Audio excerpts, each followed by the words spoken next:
U.S. Department of Transportation logo, Federal Highway Administration.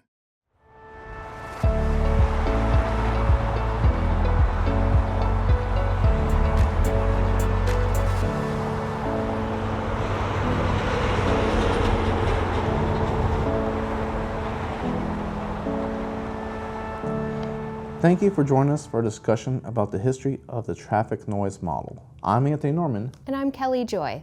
We work in the Federal Highway Administration's Office of Natural Environment. In this video, we'll be talking with people who played a role in the development of TNM, from before TNM to the present. This covers just a small part of the history of TNM, since many people worked on the model and each one of them has a story to tell. We would like to thank everyone who contributed to TNM and its predecessors for their hard work. Without you, we would not be where we are today. Thank you, Anthony. We are going to start off our TNM discussion by hearing from Chris Menge, who will be talking about the history of noise modeling leading up to TNM. Go ahead, Chris. The Federal Aid Highway Act of 1970 required FHWA to set noise standards for studies of new highways and widenings. FHWA responded in February 1973, issuing Policy Procedure and Memorandum 90-2. At that time, the noise abatement criteria were given only in terms of the loudest hour L10 metric. In 1972 or 73, the Transportation System Center, TSC, in Cambridge, under contract to FHWA, developed and released a highway noise prediction computer model. The model's objects included only roadways, barriers, and receivers, and assumed hard ground propagation conditions everywhere. Then in 1975, Grant Anderson and I were working together at BBN, and we got a big contract with the Maryland SHA to evaluate noise for their proposed multiple interstate highway system in Baltimore. We suggested we could save the project money and develop cost-effective barriers by modifying the TSC program code to compute multiple noise barrier heights in one program run. We also proposed to build a second interactive program to assemble all the sound level and barrier data to compute the cost effectiveness of each barrier segment and height. The user would then be guided to a cost-effective design.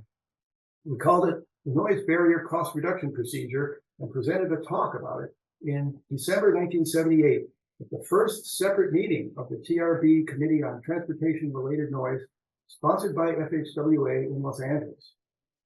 Also in 1978, Tim Barry and Jerry Reagan of FHWA's Offices of Research and Environmental Policy authored a report titled FHWA Highway Traffic Noise Prediction Model. This report provided detailed equations and nomographs for computing highway noise over soft and hard ground. It also incorporated the effects of barriers, berms, trees, and rows of buildings. The methods in this book became the official FHWA noise prediction method. It focused on predicting LEQ, and by this time, FHWA's noise abatement criteria had been updated to include both L10 and LEQ metrics. Around this time, FHWA also updated the TSC computer program to include both soft and hard ground propagation capability, and I believe the other shielding elements included in their 1978 report. This software was called Stamina 1.0. It's interesting to hear from Chris about how highway noise modeling started off as just calculations and tables, and from there it got more complicated and accurate over time, including more different things like hard ground, soft ground, and what's in between. It is. It's amazing that the program we use today got its start on punch card computers. It will be great to see how noise modeling continues to develop as technology advances. Let's go back to Chris and learn more about the Stamina program. In 1981, FHWA hired BBN with me as project manager to integrate Stamina 1.0 with the barrier perturbations capability we built for the Maryland SHA. We also adapted the interactive barrier cost effectiveness program. That software package was documented in a user's guide and technical manual published by FHWA in April 1982 and called Noise Barrier Cost Reduction Procedure Stamina 2.0/Optima. In the mid-1980s, people started using PCs to run Stamina and Optima because they were getting fast enough. Also in the 80s, large digitizing tables became available so that XY coordinates could be entered via the digitizer instead of manually, saving lots of time in developing files for running in Stamina. Also, I was then with HMMH, and both HMMH and Bowlby & Associates developed PC-based software to format the coordinates entered via digitizer for direct input to Stamina. These were quite popular among consultants and DOT noise officers at the time. Then Stamina 2.0 and Optima were used by DOTs and consultants until TNM was released in 1998. Thank you, Chris. It's interesting to see your role in the early noise modeling and how the projects you worked on contributed to noise model programming. Next up is Chris Roof with the Volpe National Transportation Systems Center, who will be discussing TNM 1.0 and REMLs. The transition from Stamina to TNM included both software development and the collection of a reference energy mean emission level, or REML, database. TNM 1.0 was initially going to be called Stamina 3.0, but the TRB working group meeting at Volpe in 1992 decided that since there were significant model updates, it was a new system that required a new name. The acronym H&M, or Highway Noise Model, was already used for the FAA's Heliport Noise Model, so it was decided to go with TNM, or Traffic Noise Model. Concurrent with software development, a REML database was also collected. At the time, many states were independently developing REMLs, potentially leading to significant inconsistencies. Therefore, a decision was made to develop a single REML database supported by a 25-state pooled fund study. TNM REML data were collected all across the country, including in the states of California, Connecticut, Florida, Maryland, Massachusetts, Michigan, Tennessee, and Virginia. Important aspects of REML data collection included ensuring a representative sample for our national database. This included geographic coverage across the US, as well as a range of vehicle types, speeds, and pavements. The addition of operating conditions covering vehicle idle, stop and go, as well as trucks on grade, and data collection over a span of 2 years using identical methods, important for the robustness of the database. Acoustic data were then sanitized for erroneous or anomalous events, and statistical representations of the data were derived, including vehicles grouped by type and specific source height information. Improvements in TNM relative to Stamina included regression and statistical representation by both 1/3 octave band level and subsource height, as well as estimates of the mean value by assuming a more representative average value rather than a Gaussian distribution of energy. After the data were verified, they were added to the model. TNM 1.0 was officially released in 1995. As noted earlier by Chris Menge, after a phase-in period, it officially replaced Stamina Opta in 1998. Thank you, Chris. It was good to hear how several states came together to develop the REMLs, which was part of the foundation of TNM 1.0. Now we go to Roger, who will discuss TNM 2.0. Take it away, Roger. So we had our first working group back in 1995, and we wanted to come up with a new model, which was later named TNM. 3 years later, TNM 1.0 was ready, but it was 3 years after that, not until 1998, that it was really released, because it was the work of a lot of individuals. We were very happy about the release, but runtimes were really long. We're talking days sometimes. Over 200 bugs were in the model, and so a lot of changes were identified. Some of them just minor, like resizing tables, but others were much more like total systems crashes. So we did those bug fixes, and quickly 1.0A came out, 1.0B came out by 1999. But it wasn't until September of 2000 the version 1.1 came out. This was much more functional and usable, and it had something brand new called a 32-bit coding architecture that really sped it up, and that was big back then, of course. But we knew more improvements were needed, and so did FHWA. So this led to the version 2 series. So 7 years after that first working group met, version 2.0 came out in March of 2002. It had some minor computational changes, but was really more functional, and that was the what we really worked for more functionality and no crashes. It was a real improvement in many aspects from a user standpoint. but accuracy is always the ultimate goal. So in 2002, Volpe did an excellent validation report led by Juju Roche. They went out to 17 locations of varying acoustic properties and surfaces, and this was really important for testing flow resistivity. Remember, this was a brand new concept in TNM, and we replaced the old alpha factor approximation. So we did comparisons to TNM predictions. We got more confidence in the users because there was a stamina controversy back then. And this led to more versions and improvements in the acoustic algorithms. So in the spring of 2005, TNM 2.1 was released. It included improvements in the functionality, and there were some interim versions, but 2.1 was really a big step. And then finally, in April of 2004, TNM 2.5 was released, and it was far better in many ways. Much better functionality, fewer crashes, worked better with CAD files, and it had improved acoustics. Better database for the emission levels. The diffraction algorithm parameters were fixed, and that over tendency problem was fixed. So version 2.5 of TNM has proven to be a very good predictive model. It's still being used by states today as proof almost 20 years after its release. And it rivals Stamina 2.0 for longevity. So I'd like to leave you with this one point. This is a culmination of many years and many individuals to get to this point. And it's the way to control our greatest source of urban noise, highways. Thank you. Thanks, Roger. The TNM 2.0 series really brought TNM into the modern world with its updated technology and made it a great program which is still in use today. Now we go to Adam to talk about TNM 3.0. My involvement in TNM 3 development began at the Ohio DOT with our participation in the TNM 3 pooled fund study starting in around 2004, 2005. And I've continued to be involved as part of the TNM 3 users group. Early development was in fits and starts, and there didn't really seem to be a clear path forward other than a firm commitment by FHWA to ensure that the final version of TNM 3 would include 5 or 6 items that were identified by pooled fund states as features or fixes that they wanted to make sure happen.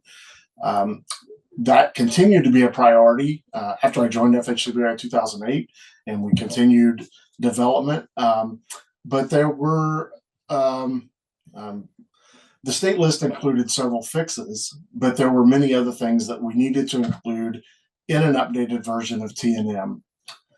And if we had limited ourselves to the pooled fund list, then we would not have addressed a lot of the additional features that were wanted by FHWA and by other stakeholders who were contributing to the project. Work progressed going forward fairly slowly for the next 2 to 3 years, up to about 2012, largely because of shortfalls in funding. Funding was pretty sparse, and we were only able to dedicate a small amount of money to TNM development. And we also had some technical hurdles related to the GIS package and some updates to that. I think the TNM 3 we see now, though, is close to what I'd hoped to see at some point. Namely, an analysis package using a free-to-use GIS platform that incorporated the elements wanted from the pooled fund states and those fixes. I think despite the challenges, it was a good experience navigating a very complex project. And I think FHWA has done a great job in bringing this development to a place where it looks like we're fairly close to having a robust and usable model. Thanks, Adam. We appreciate the work you and others did on the development of the current TNM 3.0 series. We're going to end our discussion with Eileen, who will discuss TNM 3.1 and 3.2. The concept behind TNM 3.1 originated even before the release of TNM 3.0. When we released 3.0, we wanted to get it out to the public to showcase the acoustic changes and the differing results that highway agencies and other users could expect from the software.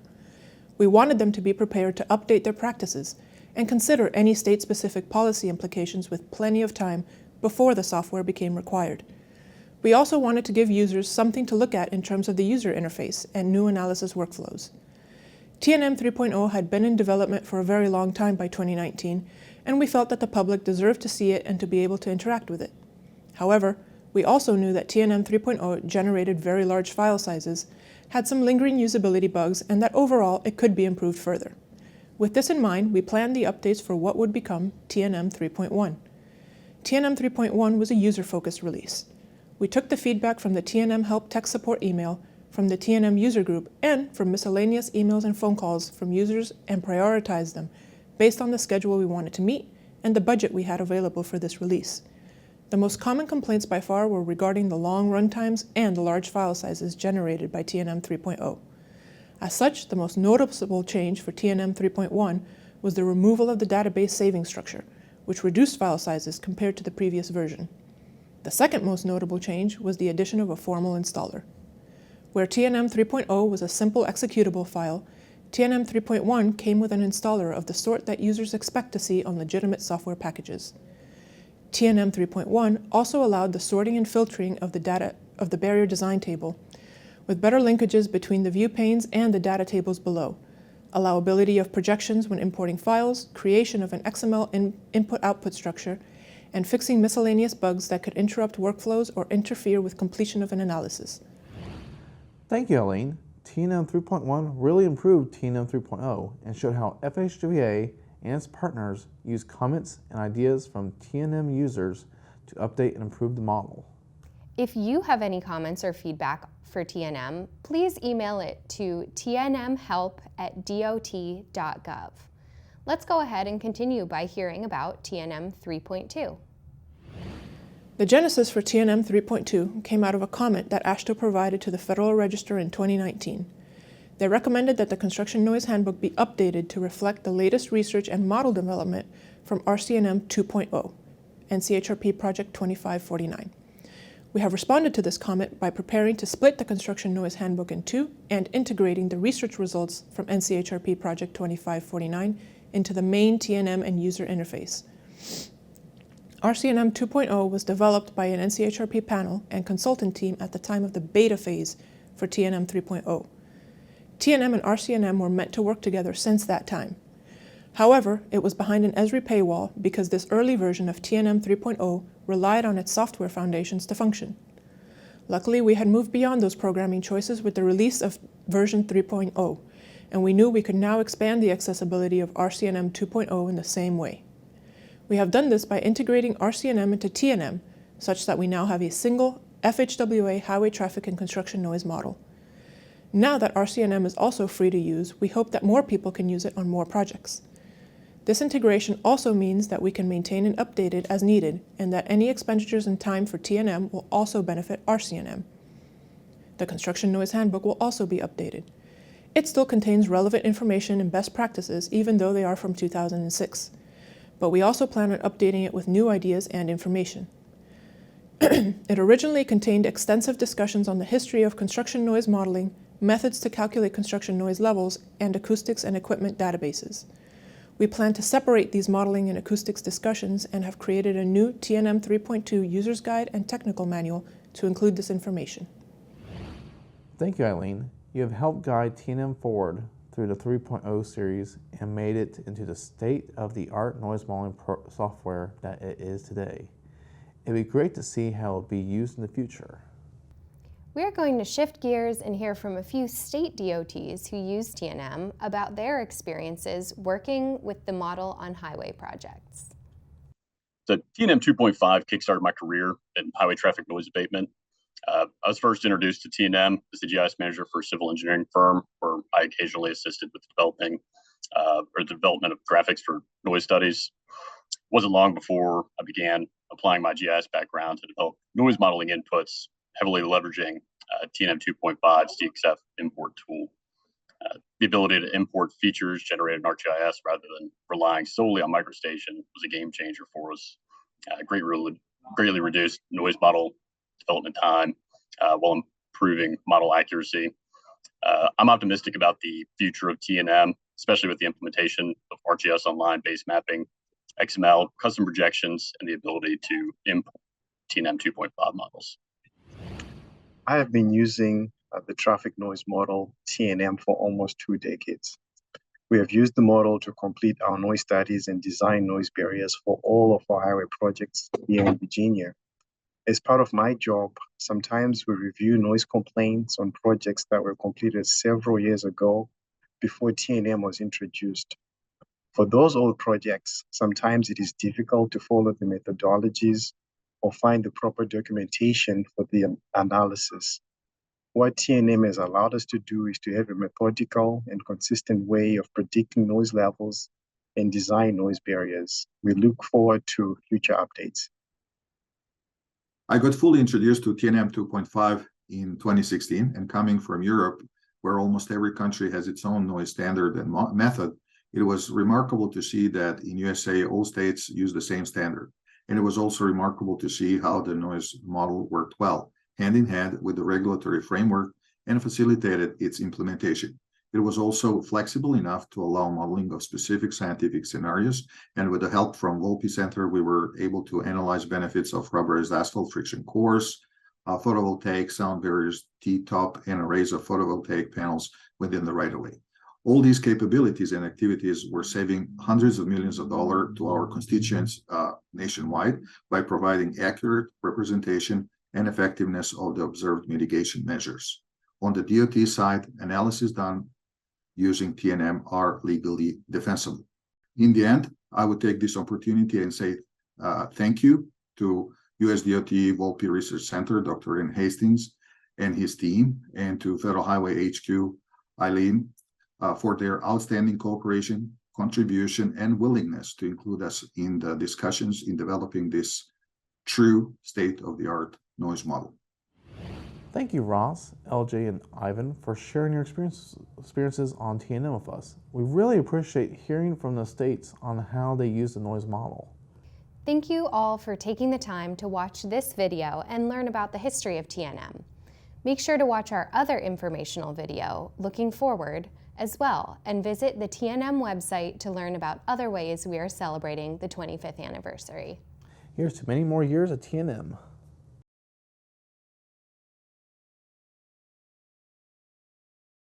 Learn more at www.fhwa.dot.gov. Follow the Federal Highway Administration on Facebook, Instagram, Flickr, LinkedIn, Twitter, and YouTube. The U.S. government does not endorse products or manufacturers. Trademarks or manufacturers' names appear in this video because they are considered essential to the objective of the video. They are included for informational purposes only and are not intended to reflect a preference, approval, or endorsement of any one product or entity. Except for any statutes and regulations cited, the contents of this video do not have the force and effect of law and are not meant to bind the public in any way. This video is intended only to provide information to the public regarding existing requirements under the law or agency's policies.